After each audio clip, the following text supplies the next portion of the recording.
बाबा की श्रीमती हमको श्रेष्ठ बनाती है, श्रेष्ठ पद दिलाती है। इसलिए बाबा का हमेशा कहना है श्रीमत का पहले पालन करो। अगर माया और माया के विघ्नों से बचना है तो हमेशा श्रीमत को साथ लेते हुए चलें। तो इसलिए हम विशेष ब्राह्मण बच्चों के लिए बाबा का यही कहना है कि बाबा की श्रीमत को, आज्ञा को सदा पालन करते हुए चलें। सुनते हैं बाप दादा के 6/4/2023 के साकार महावाक्यों में।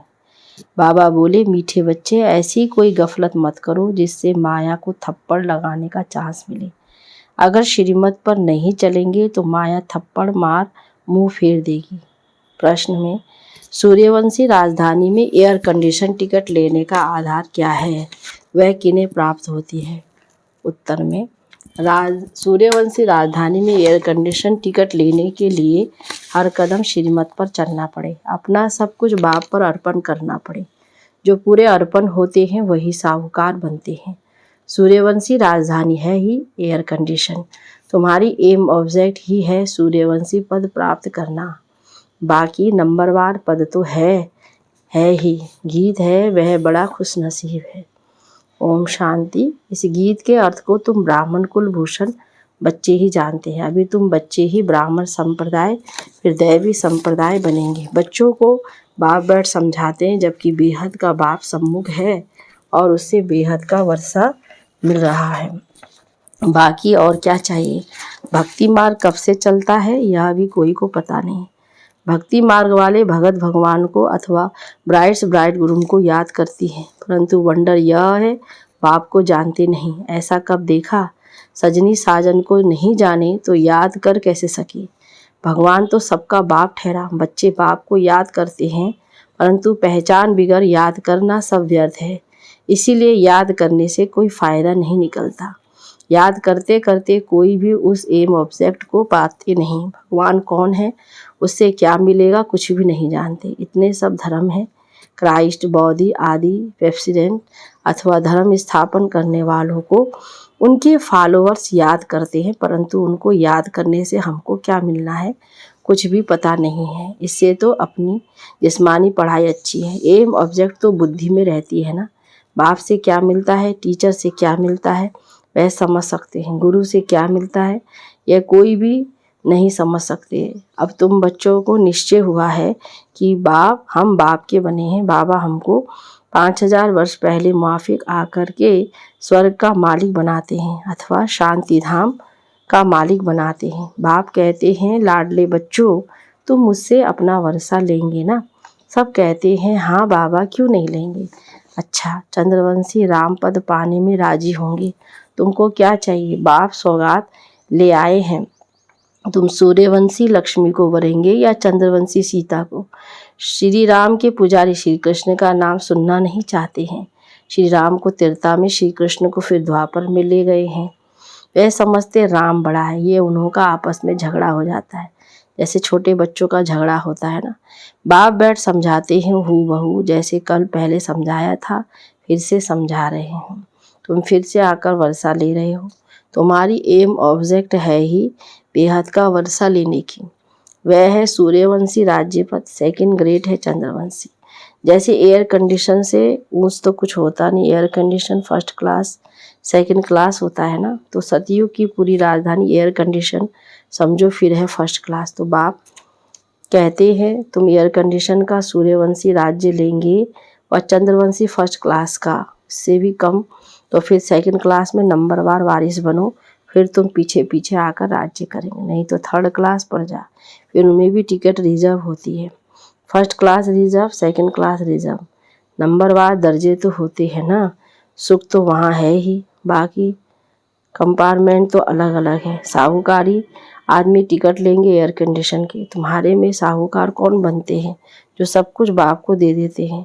बाबा यह सब कुछ आपका है। भारत में ही महिमा गाई हुई है, सौदागर, रत्नागर, जादूगर। ये महिमा है बाप की, ना कि श्री कृष्ण की। श्री कृष्ण तो वर्षा लिया, सतयुग में प्रारब्ध पाई, वह भी बाप का बना।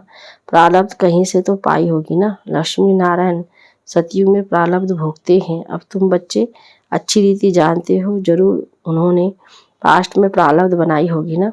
भारत की महिमा बहुत है। भारत जितना ऊंच देश कोई हो नहीं सकता। भारत ही परमपिता परमात्मा का बर्थ प्लेस है। यह राज कोई की बुद्धि में नहीं बैठता। परमात्मा ही सभी को सुख शांति देते हैं आधा कल्प के लिए। भारत नंबर 1 तीर्थ है, परंतु गीता में नाम डाल दिया है श्री कृष्ण का। बाबा कहते, बाबा ने सच्चा ज्ञान सुनाया लेकिन नाम डाल दिया है श्री कृष्ण का, इसलिए इसका मर्तबा कम हो गया है। नहीं तो सभी मनुष्य उस बाप को ही मानते और कोई फूल भी नहीं चढ़ाते। सर्व का पतित पावन बाप, उनका सोमनाथ मंदिर है। शिव पर ही सभी आकर माथा टेकते हैं, परंतु ड्रामानुसार एक बाप को भूलने से ही सृष्टि की हालत कैसी हो जाती है। इसलिए शिव बाबा आते हैं, कोई तो निमित्त बनते हैं ना। अब बाप कहते हैं, आज शरीर भव, अपने को आत्मा निश्चय करो। मैं आत्मा किसकी संतान हूँ यह कोई जानते नहीं है। वंडर है ना। कहते भी हैं, ओ गॉड फादर रहम करो। शिव जयंती भी मनाते हैं, परंतु वह कब आए थे यह कोई को पता नहीं है। ये 5000 वर्ष की बात है। बाप ही आकर नई दुनिया सतयुग स्थापन करते हैं। सतयुग की आयु लाखों वर्ष तो है नहीं। बाप बच्चों को कितना सहज कर समझाते हैं। सिर्फ याद करो, गृहस्थ व्यवहार में रहते कमल फूल समान बनो। विष्णु को ही सभी अलंकार दिए हैं, शंख भी दिए हैं, कमल पुष्प भी दिए हैं। वास्तव में देवताओं को ये अलंकार थोड़े ही दिए जाते हैं। ये कितनी गुहे गंभीर बातें हैं। हाँ, ब्राह्मणों के अलंकार, परंतु ब्राह्मणों को कैसे देवे। आज ब्राह्मण है, कल शूद्र बन पड़ते हैं। ब्रह्मा कुमार से शूद्र कुमार बन पड़ते हैं। माया देरी नहीं करती। अगर कोई गफलत की, बाप की श्रीमत पर ना चला, बुद्धि खराब हुई तो माया अच्छी तरह चमाट मार मुंह फेर देती है। मनुष्य गुस्से में आकर कहते हैं ना, थप्पड़ मार मुंह फेर दूंगा, तो माया भी ऐसी है। बाप को भूले और माया 1 सेकंड में थप्पड़ लगाए मुंह फेर देती है। जैसे 1 सेकंड में जीवन मुक्ति पाते हैं, ऐसे सेकंड में जीवन मुक्ति खत्म कर देती है। तो कितने अच्छे अच्छे माया पकड़ लेती है। देखती है कि यह कहाँ गफलत में है तो झट थप्पड़ लगा देती है। तो बाप तो बच्चों का मुंह पुरानी दुनिया से फेर कर नई दुनिया तरफ करते हैं। लौकिक बाप कोई गरीब होता है, पुरानी झोपड़ी में रहता है, फिर नया बनाते हैं तो बच्चों की बुद्धि में बैठ जाता है कि बस अब नया मकान तैयार होगा, हम बैठेंगे, यह पुराना तोड़ देंगे। तुम्हारे लिए भी अब बाप ने हथेली पर बहिष्ठ लाया है, वह वैकुंठ लाया है। कहते हैं लाडले बच्चे आत्माओं से बात करते हैं। इन आँखों द्वारा तुम बच्चों को देख भी रहे हैं। कश्मीर में ब्राह्मण लोग बहुत होते हैं, श्राद्ध आदि भी वहाँ खिलाते हैं। ब्राह्मण में आत्मा को बुलाते हैं। ये सभी साक्षात्कार का राज रखा हुआ है। ऐसे नहीं कि आत्मा कोई से निकल कर आती है। अपने बड़ों की आत्मा को बुलाते, उनके लिए सभी कुछ तैयार रखते। समझते फलानी की आत्मा आएगी, फिर उनसे पूछा भी जाता है। आगे आत्मा बोलती थी, फिर उनसे पूछा जाता था, अब राजी खुशी हो, वह सुनाती है। यह भी ड्रामा अनुसार चलता है। कभी कभी बताती भी है कि मैंने फलाने घर में जन्म लिया है। ये सब साक्षात्कार की रीति ड्रामा बनी है, जो फिर रिपीट होती है। बाकी आत्मा कोई आती नहीं है। आगे टेबल में भी बुलाते थे। बाबा को सभी अनुभव है। अब टेबल में तो आत्मा आ ना सके। जिसने जो कुछ किया वह भी ड्रामा में था, सो हुआ। ड्रामा को कितना अच्छी रीति पकड़ना पड़ता है। भोग लगाया जाता है, आत्मा को बुलाया जाता है। ये सब ड्रामा में नूंद है, तो इसमें संशय की कोई बात नहीं। नए आदमी ना समझने के कारण फिर मूंझते हैं। बाप जादूगर भी है ना, समझाते हैं मैं भी ड्रामा के वश में हूँ। ऐसे नहीं, ड्रामा के बिगैर कुछ कर सकता हूँ नहीं। बच्चे बीमार पड़ते हैं, ऐसे नहीं मैं ठीक कर दूंगा, ऑपरेशन कराने से छुड़ा दूंगा, नहीं। कर्म भोग तो सभी को भोगना ही है। तुम्हारे ऊपर तो बोझा बहुत है, क्योंकि तुम सभी से पुराने हो। सतो प्रधान से एकदम तमो प्रधान बने हो। अब तुम बच्चों को बाप मिला है तो बाप से वर्षा लेना चाहिए।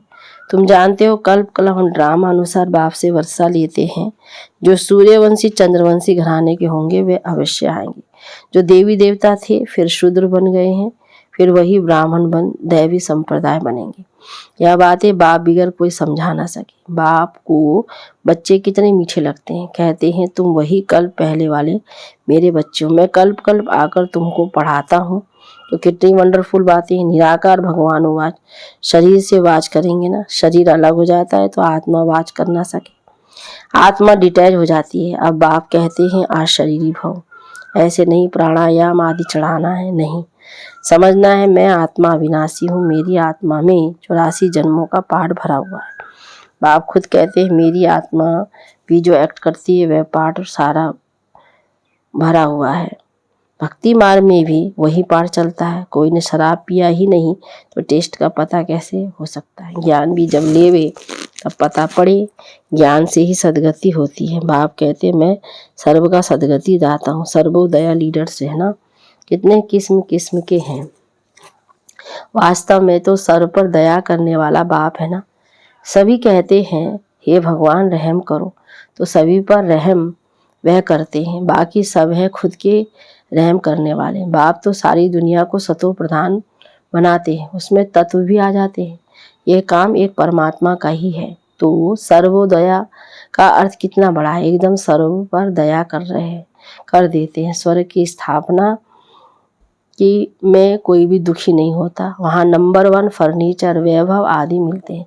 दुख देने वाले जानवर मक्खी मच्छर आदि कोई नहीं होता। यहाँ भी बड़े आदमी के घर में कितनी सफाई होती है, कभी तुम मक्खी नहीं देखेंगे, कोई मच्छर घुस ना सके।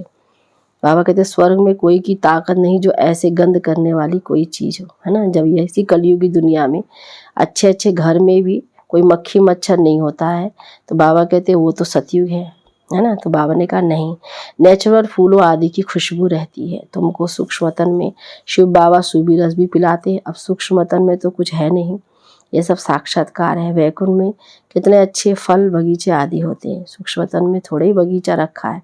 यह है सभी साक्षात्कार। यहाँ बैठे हुए तुम सभी साक्षात्कार करते हो। गीत भी बड़ा फर्स्ट क्लास है। तुम जानते हो हमको बाप मिला है और क्या चाहिए। बेहद के बाप से बेहद का वर्षा लेते हैं तो बाप को याद करना चाहिए। बाप की बात मशहूर है, श्रीमत से हम श्रेष्ठ थे श्रेष्ठ बनेंगे। सन्यासी कहते ये कागविष्ठा समान सुख है, परंतु उनको ये पता नहीं है कि सतयुग में सदैव सुख था। छोटेपन में ये राधे कृष्ण है, इनके चरित्र आदि कुछ है नहीं। स्वर्ग के बच्चे होते ही अच्छे हैं, भल करके मुरली में डांस आदि करते होंगे, बाकी ज्ञान नहीं सुनाते। श्री कृष्ण को मुरली दी है तब भला सरस्वती कहाँ गई। सरस्वती को तो सितार देते हैं तो बड़ी वही ठहरी ना। ये सब भक्ति मार गुड़ियाओं का खेल। देवी देवताओं की मूर्ति बनाकर पूजा आदि करके फिर डुबो देते हैं। इस पर तुम्हारा एक गीत भी बना हुआ है, तो इसको कहा जाता है ब्लाइंड फेथ। बाबा कहते कैसे कैसे गुड़ियाओं की तरह मूर्ति पूजा करते हैं, तो बाबा कहते ये भी सब अंधविश्वास है। अच्छा, मीठे मीठे सिकिला दे बच्चों प्रति माता पिता बाप दादा का याद प्यार और गुड मॉर्निंग। रूहानी बाप की रूहानी बच्चों को नमस्ते, रूहानी बच्चों की रूहानी बाप दादा को गुड मॉर्निंग, नमस्ते बाबा नमस्ते।